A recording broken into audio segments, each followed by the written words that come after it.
What is up, guys? It's your boy Rick Kakis, and today we've got some brand spanking new Destiny 2 news, courtesy of the Bungie weekly update that just went live, revealing official information. And so, let's get started.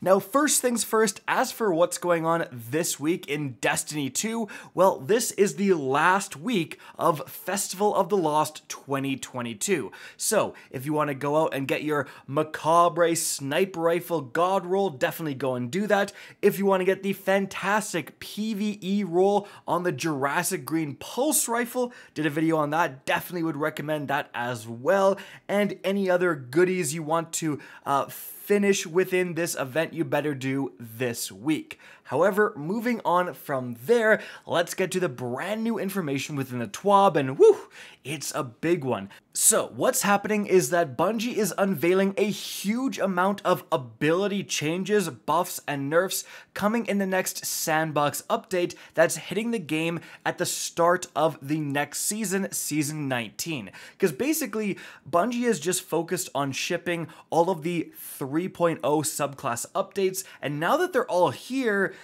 a lot of them are pretty busted, so they're kind of going back and readjusting a lot of those things to kind of bring them down to what they feel like is an appropriate level moving from Season 19 and beyond.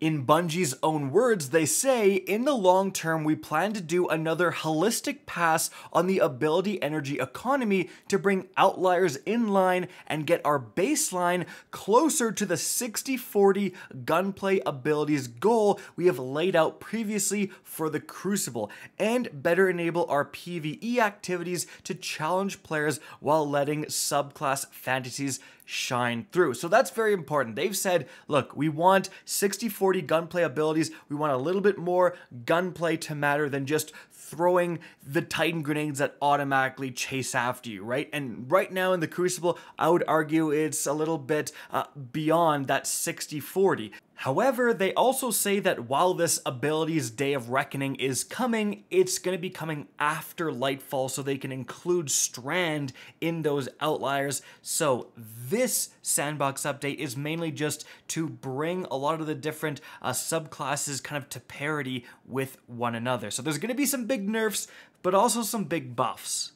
So, with all of that in mind, let's start with Solar. So, for Restoration, the ×1 base healing rate has been reduced from 25 down to 20, so 40 health per second in PvE down from 50. Restoration ×2 is now down to 65 health per second in PvE, down from 80, and it no longer stacks within a healing Rift's healing. Essentially, it's going to now take the stronger heal and just apply that instead of stacking them both. Now, for Radiant, you have Ember of Torches being touched, so the Radiant base duration reduced from 10 seconds down to 8, and it now applies a -10 discipline penalty.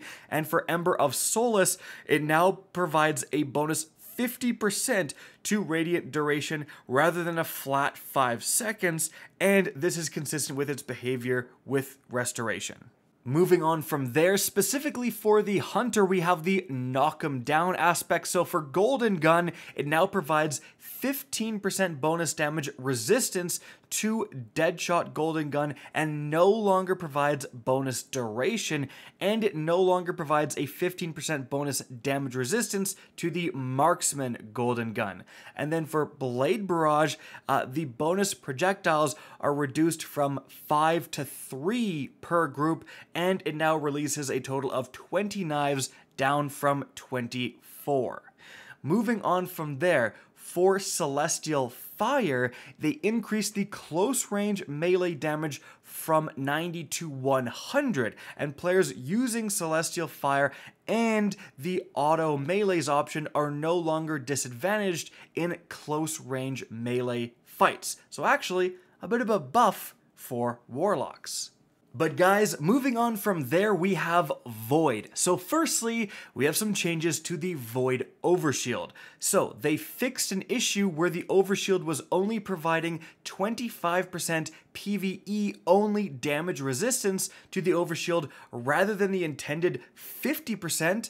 So apparently Void Overshield is getting better. Then for Warlocks, with the Nova Bomb Vortex option, they increase the initial projectile speed by 21%, they increase the radius of the inward pull on impact by about 17%, and they increase the strength of the inward pull on impact by about 20%. So a net huge buff for Vortex Nova Bomb.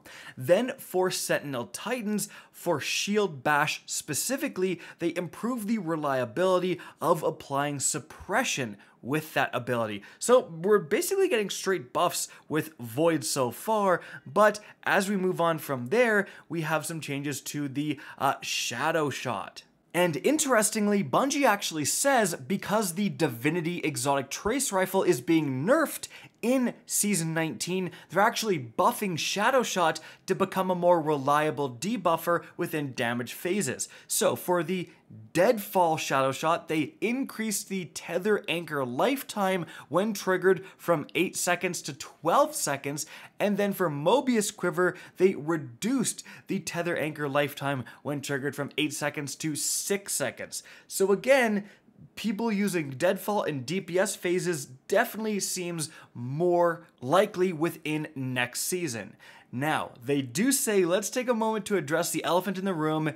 Invisibility is absolutely running wild within PvP. They say we don't have any plans to announce today, but we're looking at a longer-term solutions to address the difficulty in countering a full team of invisible Night Stalkers. We made a few changes across updates, blah, blah, blah, blah, blah, to make refreshing visibility more punishing, all that stuff. Yeah, Bungie, it's kind of like we've done everything but the main thing that's causing all the problems right now. Very disappointed to see this. Hopefully, if they can, introduce something in a mid-season update, at least in Season 19, that would be not so bad. But to see nothing is, again, very disappointing.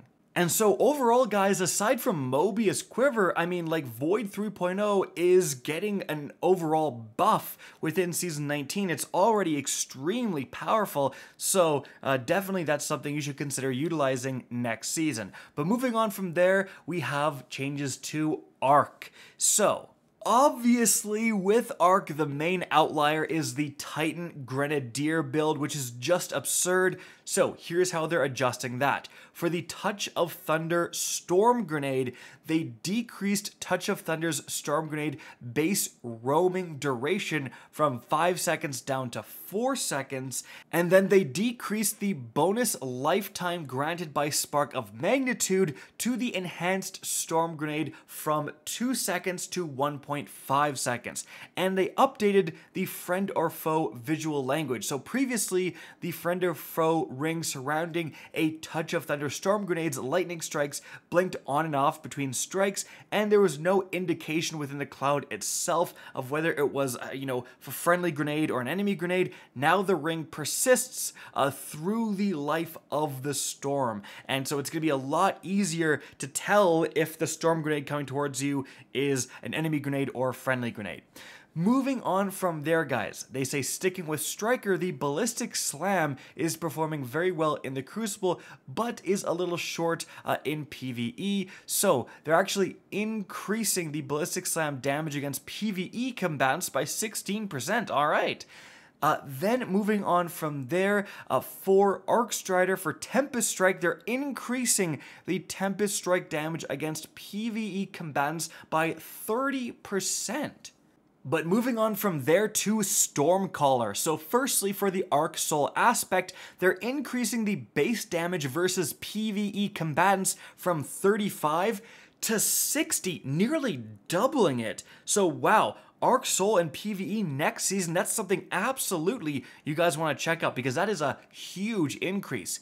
Now, for the Stormcaller melee abilities, for Ball Lightning, they increase the travel range from 27.5 to 35 meters, and then for Chain Lightning, they increase the damage against PvE combatants by 50%. So actually a lot of buffs there.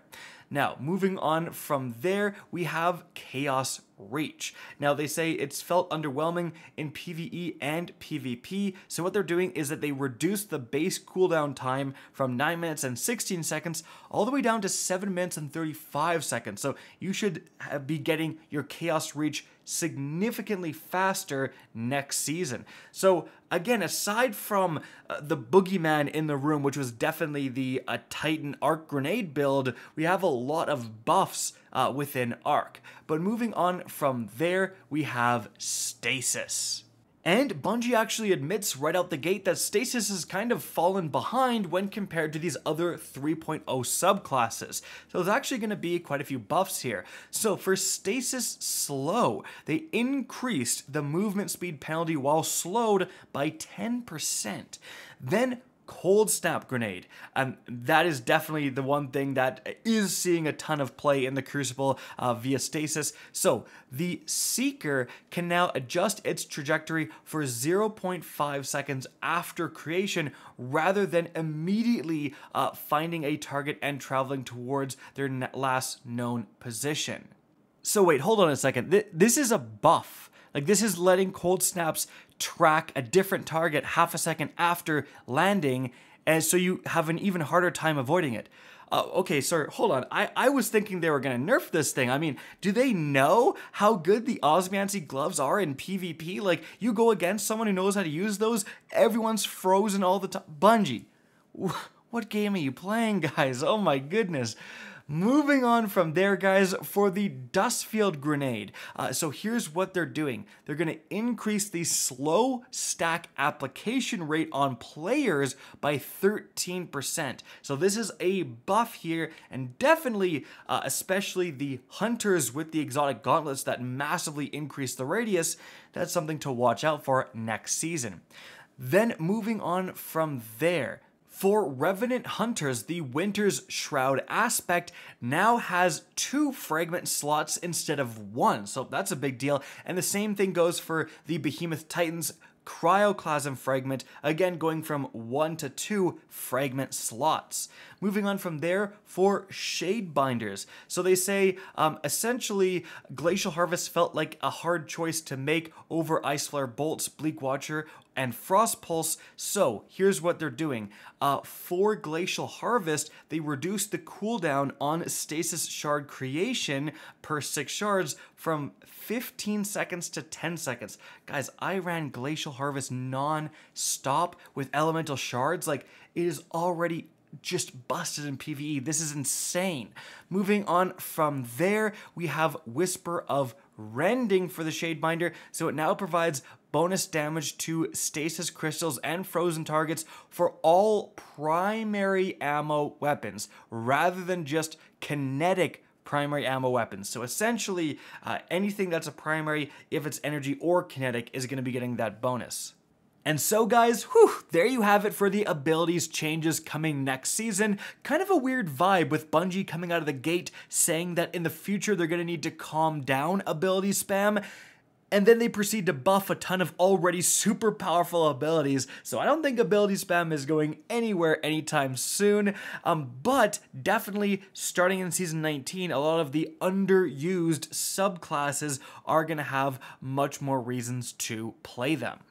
Guys, moving on from there, we have some information on the new dungeon. That's right, a brand new dungeon is dropping in Season 19, and Bungie unveiled just now that it's coming out on December 9th at 9 a.m. Pacific, so the first Friday of the new season. After that, guys, the community is going to get to vote on the next Trials map. So on November 7th, players who receive Bungie emails will be able to vote for Anomaly, Cauldron, or Pacifica. And then moving on from there, we have some more Bungie bounties where you can earn this exclusive and elusive emblem. So I'm going to be showcasing on screen some of the different dates and times and who to match with, but definitely, guys, if you want more information, just check the TWAB itself, which is linked in the description of this video. And so guys, there you have it. I hope you enjoyed the video and found this informative. If you did, please remember to help me out by simply rating and especially sharing this video. If you guys want to see more Destiny 2 content similar to this, don't be afraid to slap that subscribe button. If you want to get in touch with me and keep up to date with the latest channel activity, the best way is to follow me on Twitter at RickCacus, that is linked in the description down below. Again, I hope you enjoyed the video, and as always, have a good day.